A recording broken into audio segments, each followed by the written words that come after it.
हाँ जी, तो देखो cooperative society, HUF and mutual concern taxation के अपन कुछ क्वेश्चंस करते हैं। अच्छा, मैंने आपको जो है पेज नंबर 72 पे एक टॉपिक कराया था, टैक्सेशन ऑफ म्यूचुअल कंसर्न। उसमें मैंने आपको ये बताया था कि भाई क्लब का एग्जांपल लेके मैंने आपको ये बताया था कि भाई कोई पर्सन है वो अपने आप से ही प्रॉफिट नहीं कमा सकता। तो first principle of mutuality is that no person can trade with himself और make income out of himself, ठीक है ना। तो म्यूचुअलिटी का आपका कॉन्सेप्ट है, मैंने आपको जो है लेक्चर में बहुत अच्छी तरह समझाया था। आपको जो है मैं पेज नंबर 212 पे ले चलता हूँ एक बार, पेज नंबर 212 पे ले चलता हूँ। अच्छा लेक्चर्स के एंड में, ठीक है ना, मतलब जैसे ही अपना कोर्स खत्म हो जाएगा तो ये सबसे आखिरी में आपको टॉपिक दे रखा होगा। देखो पेज नंबर 212 आपकी कंसेप्ट बुक में, पेज नंबर 212 पे ये टॉपिक होगा। यहाँ पर जो है मैं आपको एक केस लॉ कराऊंगा, वहाँ पर जो है आपको क्या कराऊंगा, एक केस लॉ कराऊंगा। देखो पढ़ो क्या दे रखा है भाई। Non occupancy charges, transfer charges, common amenity fund charges received by the cooperative society from its members are exempt on the basis of doctrine of mutuality, yes और नो। तो आंसर है येस, ठीक है। क्या कहना चाह रहा है ये कि भाई एक कोऑपरेटिव सोसाइटी है, एक कोऑपरेटिव सोसाइटी है। अब कोऑपरेटिव सोसाइटी के अंदर क्या होते हैं, बहुत सारे मेंबर्स होते हैं। तो जब मेंबर क्या करते हैं, जब मेंबर बेसिकली कोऑपरेटिव सोसाइटी में जो है एंट्री लेते हैं या फिर जब कोऑपरेटिव सोसाइटी को छोड़ के जाते हैं, तो उनसे हम क्या करते हैं, उनसे हम जो है ट्रांसफर चार्जेस लेते हैं। इसी तरह से जो कोऑपरेटिव सोसाइटी वो क्या करती है, अपने मेंबर से नॉन ऑक्यूपेंसी चार्जेस लेती है, कॉमन एम्यूनिटी फंड चार्जेस लेती है। अब सवाल ये आता है कि जो कोऑपरेटिव सोसाइटी को मेंबर से पैसा मिला है, जो कोऑपरेटिव सोसाइटी को मेंबर से पैसा मिला है वो एग्जेम्प्ट होगा या टैक्सेबल होगा। तो उन लोगों ने कहा कि भाई एग्जेम्प्ट होगा on the basis of doctrine of mutuality, ठीक है ना। क्योंकि जो बेसिकली मेंबर्स हैं, मेंबर्स क्या कर रहे हैं, मेंबर्स जो है कोऑपरेटिव सोसाइटी को क्या कर रहे हैं, पैसा दे रहे हैं। अब कोऑपरेटिव सोसाइटी का काम क्या है, कोऑपरेटिव सोसाइटी का काम है मेंबर्स को सर्व करना। कोऑपरेटिव सोसाइटी का काम ही क्या है, मेंबर्स को सर्व करना। तो सरकार ने कहा कि भाई जो कोऑपरेटिव सोसाइटी है अपने मेंबर से क्या करती है, वेरियस तरीके के जो चार्जेस क्या करती है, कलेक्ट करती है, उसको जो है क्या करा जाएगा, एग्जाम करा जाएगा, ठीक है ना। तो देखो इसी पे क्वेश्चन दे रखा है अपने को, क्या क्या दे रखा है, पढ़ो भाई। Transfer fees are received by the cooperative society from its incoming and outgoing members. अच्छा ये पूछ रहा है कि भाई are such transfer fees liable to tax in the hands of cooperative society. पढ़ते हैं, देखो क्या दे रखा है भाई। हाईकोर्ट ने क्या कहा, हाईकोर्ट ने ये कहा कि भाई charging of transfer fees had no element of trading और commerciality. Both the incoming and outgoing members have to contribute to the common fund of the SSC. The amount paid was to be exclusively used for the benefit of members as a class. तो इन लोगों ने कहा कि भाई हम जो है ट्रांसफर फी चार्ज कर रहे हैं, कोऑपरेटिव सोसाइटी जो ट्रांसफर फी चार्ज कर रही है उसके अंदर कोई भी कमर्शियलिटी या फिर ट्रेडिंग का एलिमेंट नहीं है। अच्छा, जो इनकमिंग एंड आउटगोइंग मेंबर्स हैं वो क्या करते हैं, कंट्रीब्यूट करते हैं to the common fund of the SSC. अच्छा, ये जो कॉमन फंड है किसके लिए यूटिलाइज होता है, for the benefit of members के लिए यूटिलाइज होता है।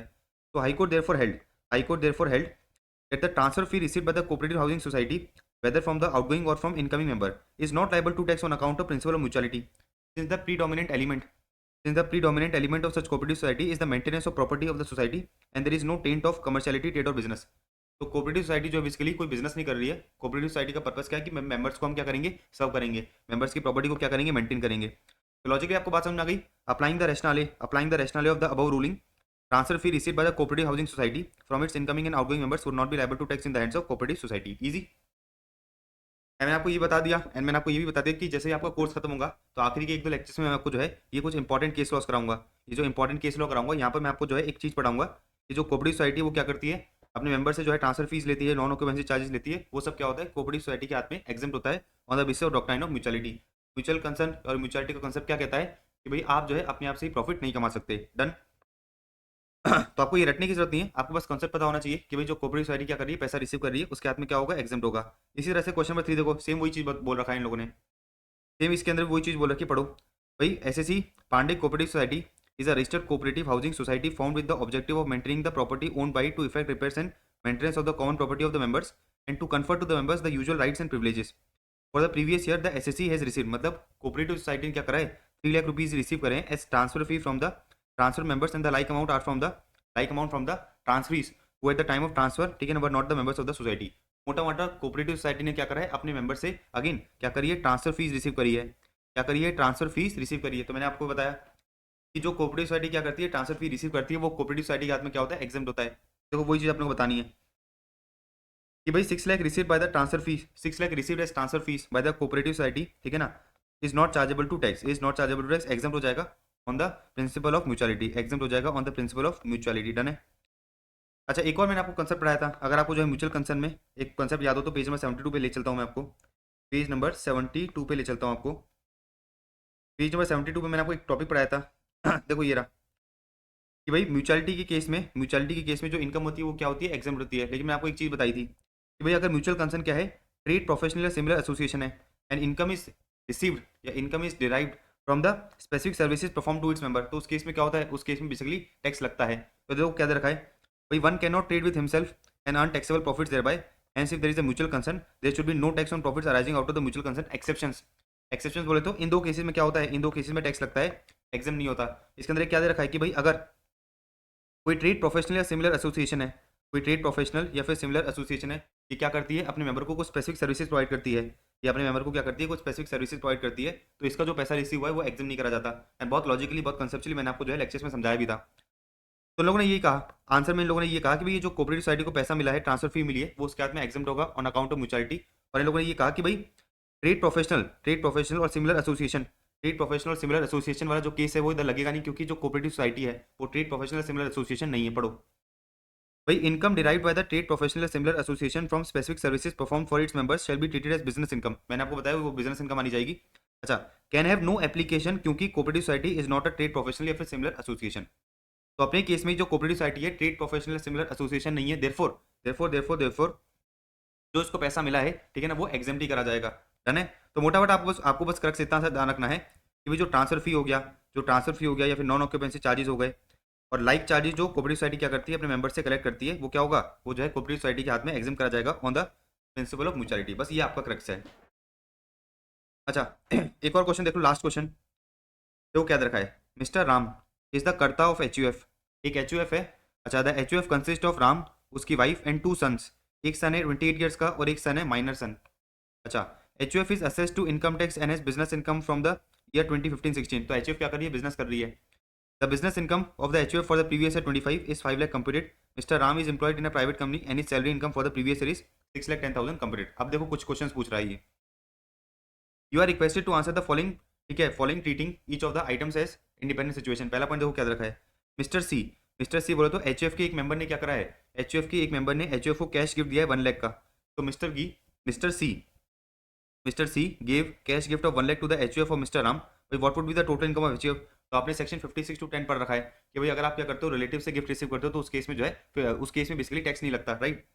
तो देखो इन लोगों ने वही चीज़ बता रखी है, इन लोगों ने नीचे वही चीज़ बता रखी है कि भाई 56 टू 10 जो है बेसिकली अप्लाई नहीं होता अगर आप क्या करते हो, अगर आप जो है बेसिकली रिलेटिव से गिफ्ट करते हो, रिलेटिव से गिफ्ट लेते हो। और एचयूएफ के केस में रिलेटिव क्या माना जाता है, एचयूएफ के केस में उसका कोई भी मेंबर रिलेटिव माना जाता है।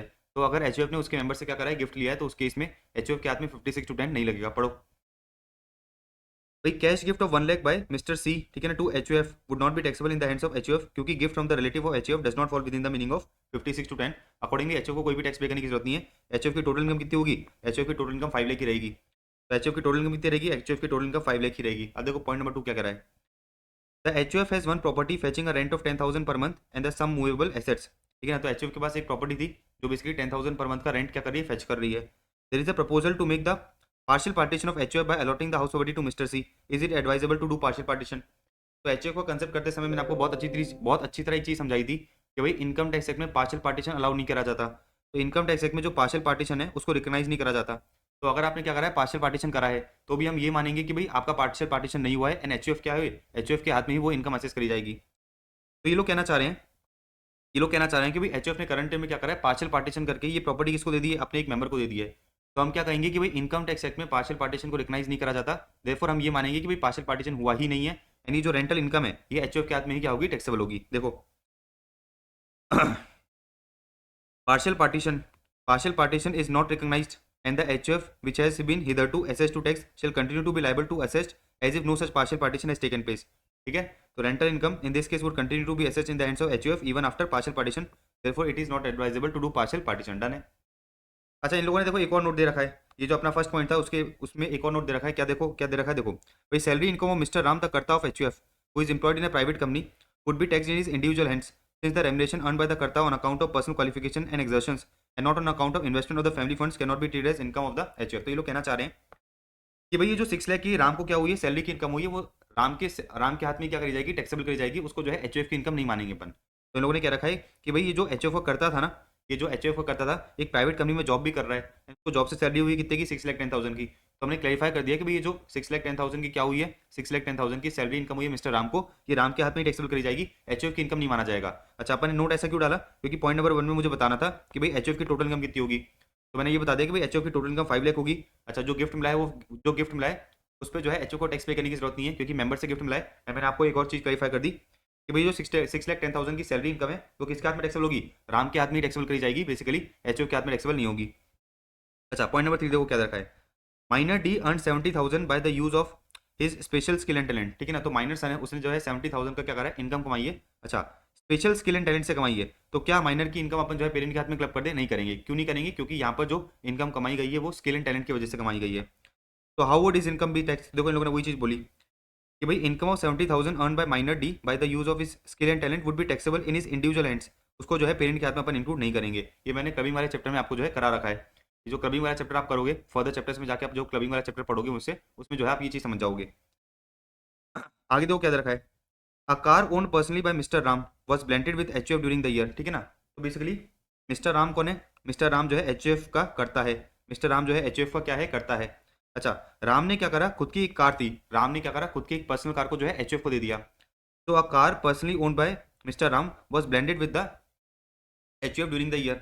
अच्छा फिर देखो आगे क्या दे रखा है, it was leased out, it was leased out, ठीक है ना, at a monthly rent of 10,000 from 1 October 2023, how would this B taxed. तो बेसिकली जब मैं आपको क्लबिंग वाला चैप्टर कराऊंगा, जब मैं आपको क्लबिंग वाला चैप्टर कराऊंगा आगे जाके, तो उधर आप जो है एक चीज समझोगे कि एचयूएफ का कोई मेंबर अगर अपनी क्या करता है, सेल्फ ऑक्वायर्ड प्रॉपर्टी को एचयूएफ की प्रॉपर्टी में कन्वर्ट करता है, ठीक है ना।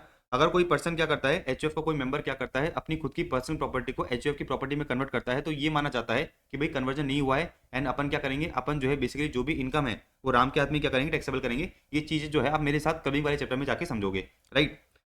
तो मैंने आपको क्या बताया, पढ़ो।